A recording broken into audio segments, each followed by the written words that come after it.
कहते हैं कि गायें बहुत गति देती हैं, गाय गति देती हैं। गाय का दान, गौ माता का दान बहुत बड़ा दान है। लेकिन ग्रंथ में कहा गया है कि शिव पूजा में क्षण क्षण आंख का पलक ऊपर से नीचे गिरता है।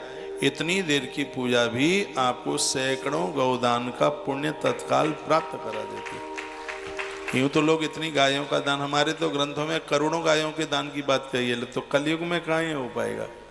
तो भगवान महादेव की जब आप पूजा करते हैं तो दत्ता कुलसतम सागरम समलोकम मह्यते, आप अकेले ही नहीं, आपके प्रभाव से 100 पीढ़ियों तक कुपुत्र औलाद जन्म नहीं लेती, 100 पीढ़ियां भगवान के धाम चली जाती हैं।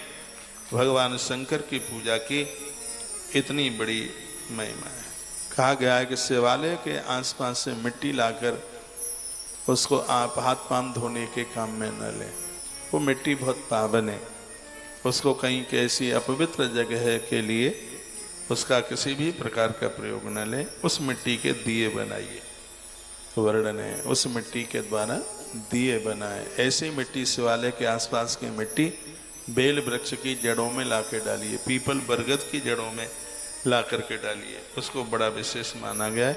ऐसा करने से शिवालय के आसपास की मिट्टी, अब ज़्यादा इसलिए नहीं बोल रहा हूँ कि तुम शिवालय को ही नहीं खोद के डाल दो, नहीं तो शिवालय के आसपास की मिट्टी बेल की जड़ों में आप लगा देते हैं। इसमें लिखा है सोने चांदी के दान करने से जो पुण्य प्राप्त होता है उस फल की प्राप्ति एक भक्त कर लेता है। सयाति शिव सायुज्यम एवं संपूज शंकरम यदि संक्षेपत प्रोक्तो लिंगा अर्चन विधि क्रम। कहा गया है यह लिंगार्चन विधि का क्रम बड़े संक्षेप में उन्होंने कहा। इस पूजा विधि को स्वयं रुद्र के मुख से भगवान व्यास ने सुना है। तत्पश्चात भगवान व्यास ने इसका विस्तार किया। जो मिट्टी का दीपक घी से भरा हुआ शिवजी के सामने जलाते हैं, लिख लो ये बात, घर में किसी भी प्रकार की कोई कमी नहीं रह सकती। मिट्टी का दिया है, मिट्टी का दीपक।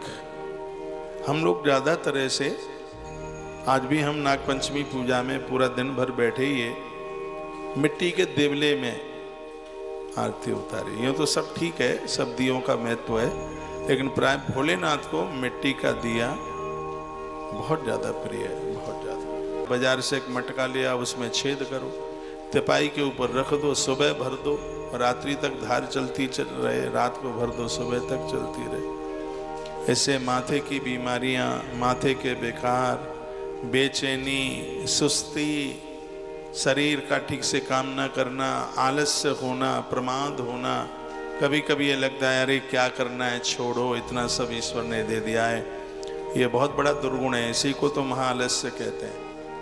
तो यह भगवान का अखंड जलधारा का अभिषेक है, इन तमाम चीज़ों को खत्म कर देता है। इसी लिंग पुराण में लिखा है। इसलिए सीधाम वृंदावन में पूरे 1 महीने की 108 शिवलिंगों के ऊपर अखंड जलधारा चल रही है। दिखाओ एक बार, 108 शिवलिंगों के ऊपर चल रही है और वो 9 तारीख तक चलेगी। ऐसा आप अपने घर में भी कर सकते हैं।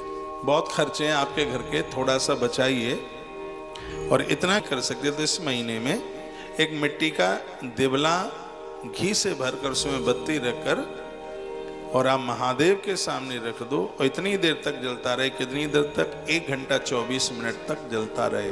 बहुत ज़्यादा जाए तो कोई रिजेक्शन नहीं करेगा, लेकिन आप घी नहीं लगाएंगे तो जलाओगे तो हाल ही वो बुझ भी जाएगा। तो उसकी बत्ती जले, इतना घी उसमें भरिए, इतनी देर के लिए वह जलता रहे।